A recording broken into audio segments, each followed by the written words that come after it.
ഞാൻ ശ്രുതി കേട്ടോ. ഇന്ന് നമ്മൾ നല്ല ടേസ്റ്റി ആയിട്ട് സിമ്പിളായിട്ട് ഉണ്ടാക്കിയെടുക്കാൻ പറ്റുന്ന 5 മിനിറ്റിലൊക്കെ നമുക്ക് വളരെ പെട്ടെന്ന് തയ്യാറാക്കാൻ പറ്റുന്ന ഒരു ഉപ്പുമാവിൻ്റെ റെസിപ്പിയാണ് നോക്കുന്നത്. അപ്പോൾ അതിനായിട്ട് നമുക്ക് അതിന് കുറച്ച് വെളിച്ചെണ്ണ ചൂടായിട്ട് വരുമ്പോൾ അതിലോട്ട് കടുകിട്ടിട്ടൊന്ന് പൊട്ടിച്ചെടുക്കുക. ശേഷം അതിലോട്ട് കുറച്ച് കടലപ്പരിപ്പും കുറച്ച് ഉഴുന്നും പരിപ്പും കൂടി ഇട്ടിട്ട് പൊട്ടിച്ചു കൊടുത്താൽ ഉപ്പുമാവിന് കൂടുതൽ ടേസ്റ്റ് ഉണ്ടാവും. അതൊന്ന് ജസ്റ്റ് ഒന്ന് വഴറ്റിയെടുക്കുക. ഒന്ന് വഴറ്റിയെടുത്ത ശേഷം അതിലോട്ട് ഇഞ്ചി പച്ചമുളകും കൂടി ഇട്ടിട്ട് അതിൻ്റെ നല്ലൊരു മണം വരില്ലേ, അതുവരെ ഒന്ന് വഴറ്റിയെടുക്കുക.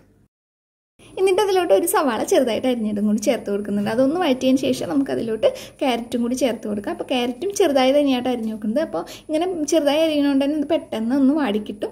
അപ്പോൾ വാട്ടിയെടുക്കുന്ന സമയത്ത് നമുക്ക് ഇതിലോട്ട് കുറച്ച് ഉപ്പും കൂടി ചേർത്ത് കൊടുക്കാം. അപ്പോൾ അധികമാവണ്ട. ഈ സമയത്ത് തന്നെ കുറച്ച് മഞ്ഞൾപ്പൊടിയും കൂടി ചേർത്ത് കൊടുക്കുക. അതും കൂടി ചേർത്തിട്ട് ഒന്ന് വഴറ്റിയെടുക്കുക. മഞ്ഞൾപ്പൊടിയിലൊക്കെ ഒരു പച്ചമണം മാറണമല്ലോ, അതുവരെ ഒന്ന് വഴറ്റാം.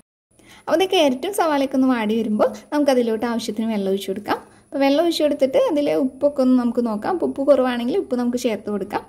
എന്നിട്ട് വെള്ളം നന്നായിട്ട് വെട്ടി തിളയ്ക്കുന്ന സമയത്ത് നമുക്കിതിലോട്ട് വറുത്ത് വെച്ചിട്ടുള്ള റവയും കൂടി ഒന്ന് ചേർത്ത് നന്നായിട്ടൊന്ന് ഇളക്കി കൊടുക്കാം. റവ ഇടുമ്പോൾ നമ്മൾ ശ്രദ്ധിക്കേണ്ടത് കാര്യം വെള്ളത്തിനനുസരിച്ചിട്ട് വേണം റവ ചേർക്കാനായിട്ട്. ആ ഒരു വെള്ളത്തിൻ്റെ പാകത്തിനനുസരിച്ചിട്ട് നമ്മൾ ഇതുപോലെ റവ ചേർത്ത് കൊടുത്തിട്ട് നന്നായിട്ട് ഇളക്കിയെടുക്കുക. ഈ സമയത്തൊക്കെ നിങ്ങൾ ലോ ഫ്ലെയിമിൽ വേണം കേട്ടോ വെക്കാനായിട്ട്. എന്നിട്ട് ലോ ഫ്ലെയിമിൽ വെച്ചിട്ട് ഇത് പയ്യെ ഇതിൽ വെള്ളമൊക്കെ ഒന്ന് വലിഞ്ഞ് ഇതുപോലെ ആവണ രീതിക്ക് വരെ നിങ്ങൾ പയ്യൊന്ന് ഇളക്കിയെടുക്കുക.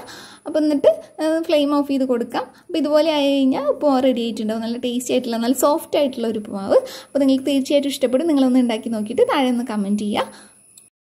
അപ്പോൾ നാളത്തെ നിങ്ങളുടെ ബ്രേക്ക്ഫാസ്റ്റ് ഈ ഒരു സോഫ്റ്റ് ആയിട്ടുള്ള ഉപ്പുമാവ് ആവട്ടെ. ബൈ.